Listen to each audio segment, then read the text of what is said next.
తమరి జీవితంలో తమరికి నిజమైన మిత్రుడు ఎవరు? తమరికి అత్యంత ఉత్తమ స్నేహితుడు ఎవరు? సమయం ఆసన్నమైనప్పుడు తమరికి సహాయం చేసేవారా, లేక అవసరం కలిగినప్పుడు తమరికి ధనం ఇచ్చేవాడా? ఎంతైనా మనం మనుషులం కనుక ఇచ్చిపుచ్చుకోవడాలనేవి జరుగుతూనే ఉంటాయి. అవి మన జీవితంలోని అంతర్భాగాలు. కానీ చాలా సందర్భాల్లో మనం మన మిత్రుడని భావించేవాడు ఎప్పుడు కూడా మనకి అతి విలువైన కానుకలు ఇచ్చేవాడే ఉంటాడు. అవునా కాదా? మరి తమరి జీవితంలో విలువైన కానుక ఏది? విలువైన మిత్రుడు ఎవరు? ఈ నిర్ణయం తమరి చేతుల్లోనే ఉంది. ఒకవేళ మీరు నన్ను అడిగితే కనుక నా ఉద్దేశంలో రత్నాలు, వజ్రాలు, ధనం ఇవేవి విలువైనవి కాని కావు.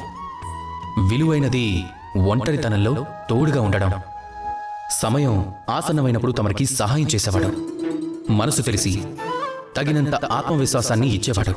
ఎవరికైతే ఈ 3 గుణాలు కలిగి ఉంటాయో వారే తమరి కష్టాల నుంచి తమని గట్టెక్కిస్తారు. తమరికి అవసరమైనప్పుడు తప్పకుండా సమయం ఇచ్చేవారు. తమరి పట్ల పూర్తి అంకితభావంతో వారే మీకు ఆప్తమిత్రులవుతారు, చాలా దగ్గర స్నేహితులవుతారు.